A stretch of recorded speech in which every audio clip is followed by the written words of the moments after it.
Saudara-saudara yang terkasih dalam Tuhan Yesus, dalam iman Kristen itu ditekankan dua hal yang sangat penting yang harus dibedakan. Yang pertama adalah keilahian Kristus, the Godhead of Christ. Dan yang kedua adalah ketuhanan Kristus, the Lordship of Jesus Christ. Yang pertama bicara tentang keilahian. Sebagai Allah, firman Allah itu adalah Allah. Yang kedua bicara tentang ketuhanan yang tidak lain fungsional atau jabatan. Jadi ketika Sang Mesias datang ke dunia, kuasanya diberikan oleh Tuhan yang tidak lain adalah Bapanya sendiri. Allah dalam wujud roh yang dikenal sebagai Sang Bapa yang menekankan sumber segala sesuatu telah memberikan kepada Yesus. Kenapa dibedakan antara Yesus dengan Bapa? Karena Yesus itu firman-Nya Bapa. Nah, firman-Nya Bapa itu dibedakan dengan Sang Bapa, tetapi tidak bisa dipisahkan. Begitu juga Roh Kudus adalah rohnya Allah Sang Bapa, tetapi tidak bisa dipisahkan.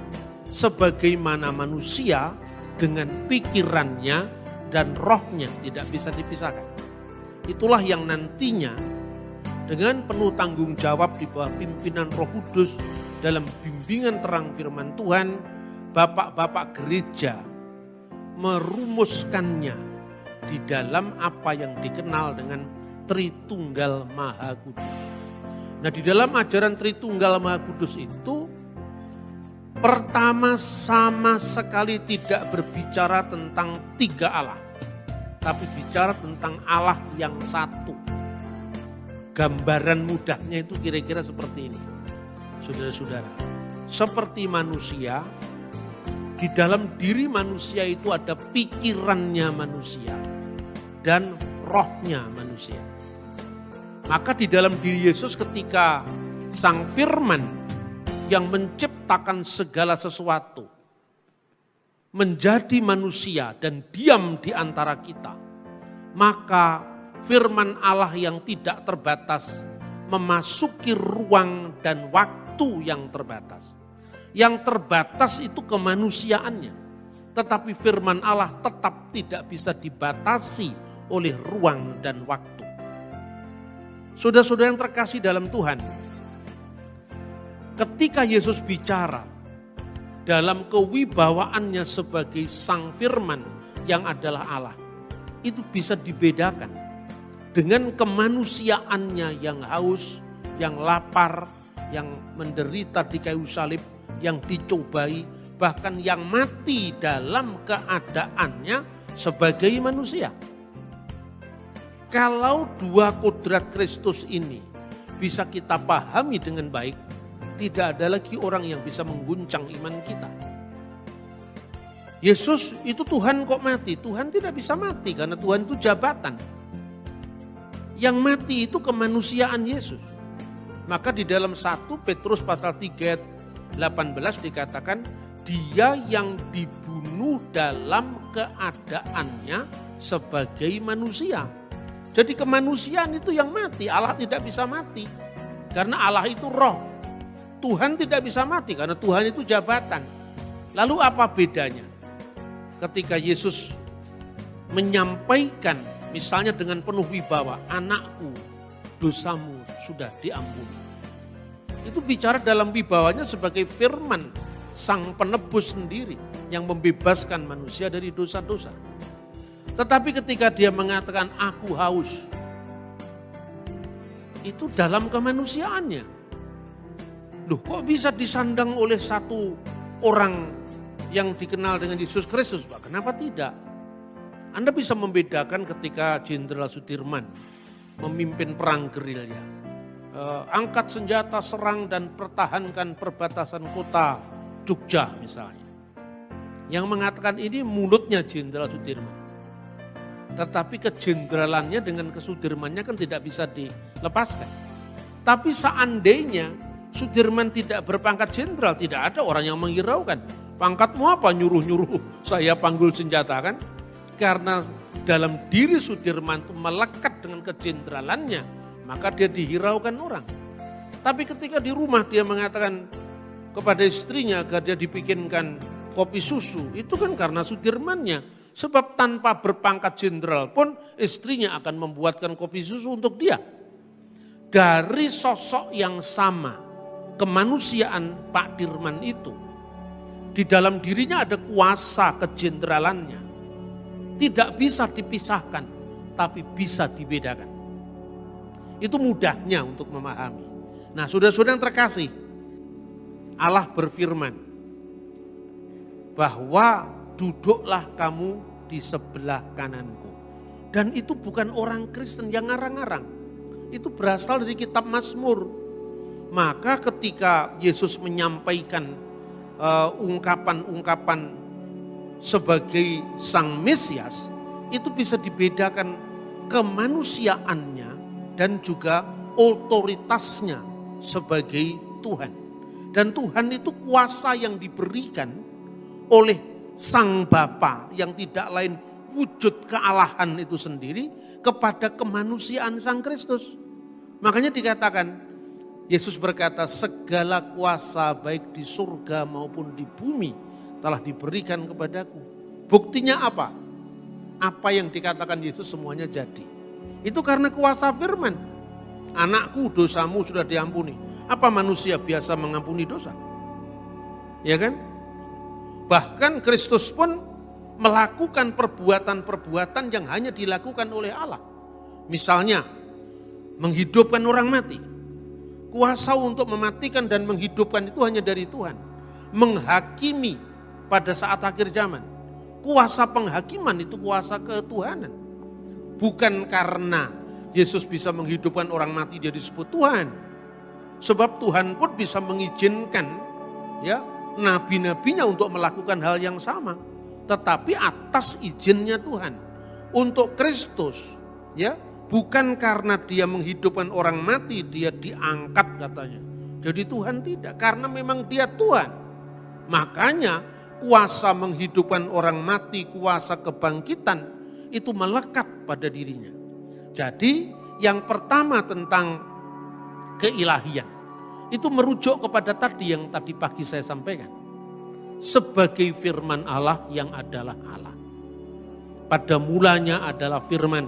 Dan firman itu bersama-sama dengan Allah dan firman itu adalah Allah. Pada mulanya itu tidak dibatasi oleh ruang dan zaman, ruang dan waktu. Karena dia tidak terbatas. Dia yang ada, yang sudah ada, dan yang akan datang. Vehu hayah, vehu huweh, vehu yihye batif ara. Itu doa Yahudi. Allah yang sudah ada, yang akan seterusnya ada. Jadi tidak pernah suatu waktu atau sedetik waktu atau sekejap pandangan pun Allah pernah tidak ada. Allah selalu ada. Karena Allah itu hidup karena Roh Kudusnya. Dan Allah itu berkuasa karena firman-Nya, maka juga tidak pernah ada waktu di mana Allah ada tanpa firman dan tanpa rohnya. Itulah yang disebut Tritunggal. Gampangannya, kalau Allah tidak ada firman, bagaimana Allah bisa menciptakan alam semesta? Bagaimana Allah bisa menitahkan yehi or wa yehi or, jadilah terang, maka terang itu jadi. Itu karena kuasa firman yang ada dalam dirinya. Bagaimana Allah bisa hidup dan menyalurkan kehidupannya kalau dalam dirinya tidak ada roh yang menjadi sumber hidupnya.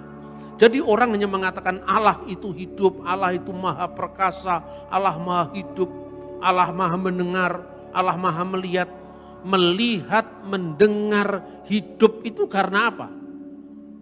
Yang pertama, melihat, mendengar itu cirinya orang hidup. Karena kalau tidak hidup, tidak mendengar, tidak melihat. Tapi mendengar, melihat yang adalah ciri kehidupan. Orang hidup atau yang hidup itu karena ada sumber hidup. Dan sumber hidup itulah yang disebut Ruah HaKodes, roh yang kudus. Roh kudus Allah. Dan itu bukan karangan perjanjian baru.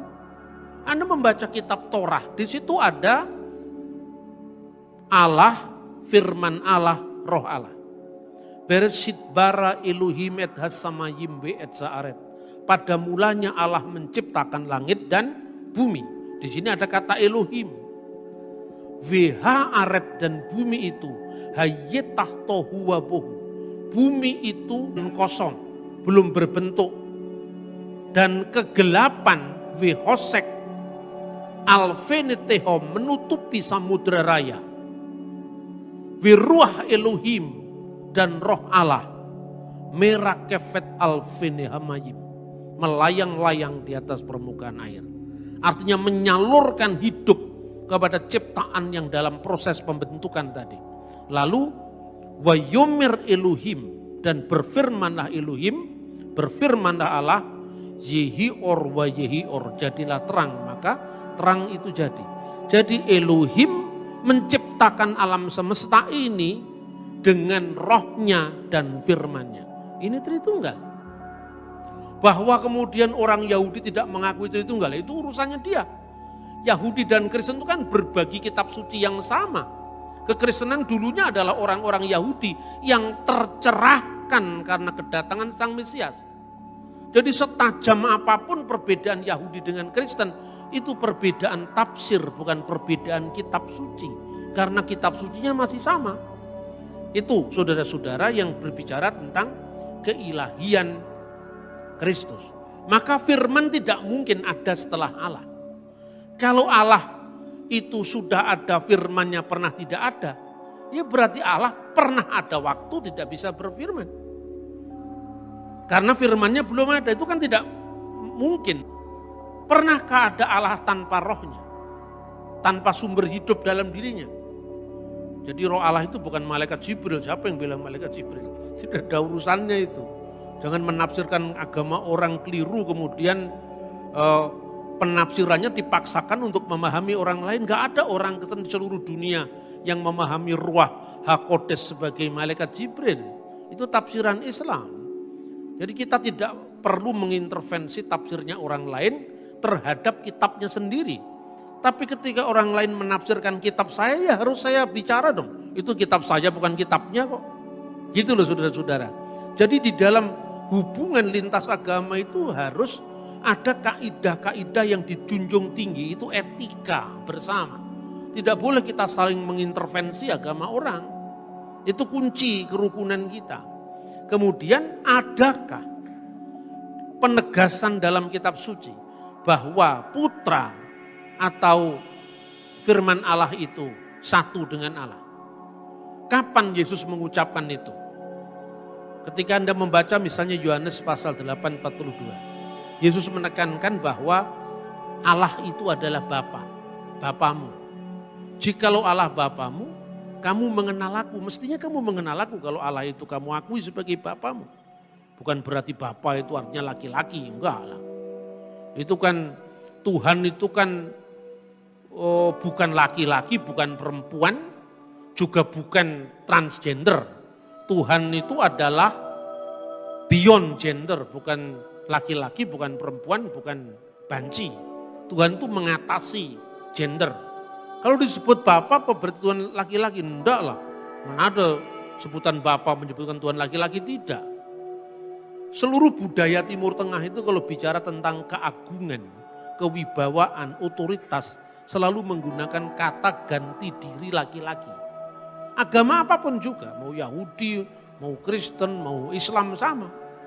Kita tidak pernah berdoa dengan misalnya ungkapan Tuhan itu dengan anti engkau perempuan, tapi anta. Kan begitu kan, Allahumma anta salam misalnya. Ya Allah engkaulah perdamaian, engkaulah keselamatan. Kan seperti itu. Maka kita tidak pernah mengatakan hiya, dia perempuan, tapi huwa Allah, dia laki-laki. Apa berarti Tuhan itu laki-laki? Kan tidak.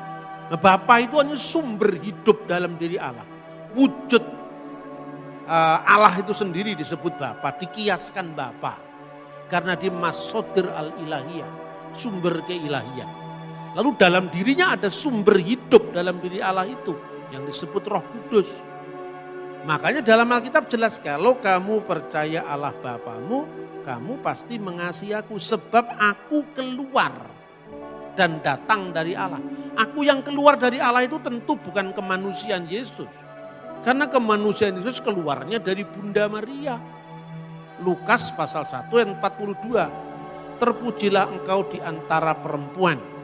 Ini kata yang diberlakukan bagi Bunda Maria. Dan terpujilah buah rahimmu. Berarti secara manusia Yesus itu buah rahim Bunda Maria. Kemanusiaannya. Tapi keilahiannya, firman itu keluar dari Allah. Maka dalam pengakuan iman itu disebutkan yang diperanakkan dari Bapa sebelum segala abad. Apa ada orang diperanakkan dari Bapa? Kan enggak ada. Bulida minal ab qabla kulituhur. Kalau pengakuan iman di gereja Koptik seperti itu. Ya. Yang dilahirkan dari Bapa sebelum segala abad. Mana ada orang lahir dari Bapa? Semua lahir dari Mama, tidak ada lahir dari Bapa. Berarti ungkapan lahir di sini bukan kelahiran fisik. Kalau orang Jawa mengatakan itu mijile sabdo langgeng saka Gusti kang moho langgeng ing jaman kelanggengan. Karena Tuhan itu tidak terikat oleh ruang dan waktu, maka langgeng. Itu loh saudara-saudara.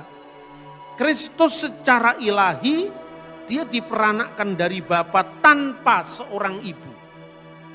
Ada seorang teolog besar di abad ini yang sudah meninggal. Namanya Baba Sinuda. Yang sekaligus adalah patriark dari gereja Ortodok Koptik. Dalam bukunya yang berjudul Qanun al-Iman, Konstitusi Iman. Dia mengatakan bahwa Putra Allah itu memiliki dua kelahiran. Yang pertama al-awal, wulida minal ab, yang lahir dari Bapa, ilahan bigoiri jasad, secara ilahi tanpa jasad, tanpa fisik, karena ini bukan kelahiran fisik. Duna tanpa ibu, karena Putra Allah itu tidak membutuhkan seorang ibu, karena Allah itu tidak beranak dan tidak diperanakkan secara fisik. Terus yang kedua, kelahirannya yang kedua, wulida min jasadan biduni ab, yang lahir dari ibu secara jasad dalam kemanusiaannya tanpa seorang ayah. Nah, Nabi Isa dalam Islam itu menekankan yang kedua ini. Kalau kekristenan menekankan yang pertama dan yang kedua. Beda-beda enggak apa-apa, itu urusannya dia. Memang Islam bukan Kristen, Kristen bukan Islam. Kenapa kita harus memaksakan pemahaman kita? Lek kowe percaya ya puji Tuhan, ora percaya ya wis, itu pilihan hidup kok. Gitu loh saudara-saudara. Maka adanya orang mu'alaf itu enggak usah dibesar-besarkan. Itu merusak kerukunan. Begitu juga orang yang pindah agama ke Kristen enggak usah disiar-siarkan. Kalau mau kesaksian ya biar aja pribadi di dalam gereja. Tidak usah dimedsoskan. Yang seperti itu merusak kerukunan. Merusak Bhinneka Tunggal Ika. Coba kalau tidak percaya sama saya, lihat Syria itu. Saya pernah hidup di Syria. Dulu itu indah sekali yang namanya Aleppo, Damaskus. Ada penemu ada bukti arkeologi. Jalan lurus sekarang namanya Thoriq al-Mustaqim. Jalan lurus inilah yang disebutkan dalam Kisah Para Rasul. Ketika Paulus di awal pertobatannya di rumah Ananias, sampai sekarang masih ada. Itu namanya Baptuma, itu indah sekali. Saya kalau sore hari sering minum kopi Turki itu di pinggir-pinggir jalan. Ya, dekat jalan di Damaskus itu suasananya damai sekali. Kalau hari Minggu di gereja, lantunan ayat-ayat firman Tuhan, ya, di gereja nanti agak siang sedikit duhur, itu ada suara adzan, tidak pernah saling bertabrakan antara Kristen dan Islam. Misalnya kalau di gereja Ortodok orang mendengar lantunan seorang mengajikan firman Tuhan dari doksologi trinitaris misalnya.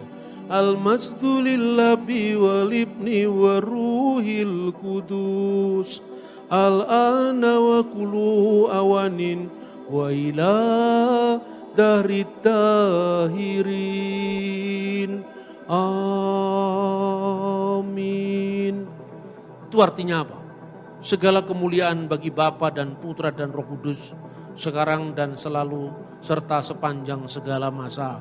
Amin. Ibadah dimulai. Nanti tiba sholat duhur, Allahu Akbar, Allahu Akbar. Indah sekali. Begitu dihantam ISIS, satu saling curiga dengan yang lain, satu mengutuk dengan, sekarang tidak ada damai. Maka orang Kristen harus punya sumbangan untuk merekatkan kesatuan bangsa ini. Jangan sampai tercabik-cabik karena egoisme kelompok, egoisme aliran, termasuk sesama Kristen. Kita ini disuruh membawa damai. Yang membawa damai diumpamakan anak-anak Allah, kan gitu kan. Jadi anak Allah itu maknanya anak Allah secara umum. Orang-orang yang membawa damai. Yang kedua, anak Allah gelarnya Raja-Raja Israel yang diurapi oleh Tuhan sebagai Raja atas umatnya. Yang ketiga, anak Allah secara eksklusif, yaitu monogenes theos, putra tunggal Allah. Yaitu apa? Firman Allah yang bersama-sama dengan Allah, dan firman Allah itu adalah Allah. Kenapa ditekankan firman Allah itu adalah Allah? Jangan salah paham dan jangan berpaham salah. Yang disebut sepenuhnya Allah itu bukan kemanusiaan Yesus. Clear itu. Yang disebut sepenuhnya Allah itu firman Allah. Firman Allah itu sepenuhnya Allah. Kalau di dalam Alkitab terjemahan bahasa Arab, fil badil kanal kalimah wal kalimatu kana indallah wa kana kalimatullah. Wa kana kalimatullah. Kenapa kalimatullah itu harus Allah? Sebab kalau firman itu kekal, tidak diawali oleh waktu, tidak diakhiri oleh waktu.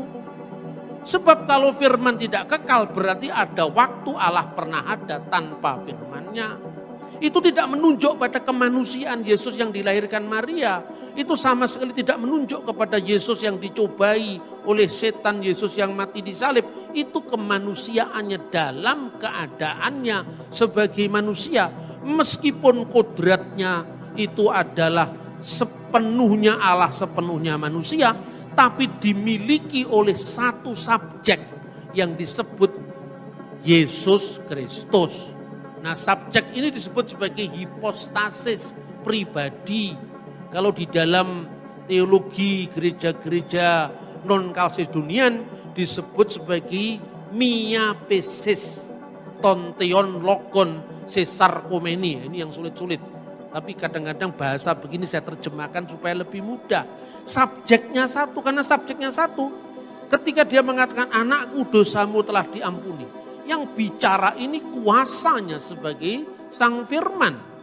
Tapi ketika bicara aku haus, itu bicara dalam kemanusiaannya. Clear kan? Mana yang tidak clear sekarang? Nah kemudian itu dalam satu aspek. Kemudian kenapa firman itu harus Allah? Sekarang firman tidak diawali waktu. Karena kalau diawali waktu pernah ada Allah tanpa firmannya. Firman tidak diakhiri waktu karena Allah itu selalu maha kuasa selama-lamanya. Nah sekarang kalau firman tidak diawali waktu, firman tidak diakhiri waktu.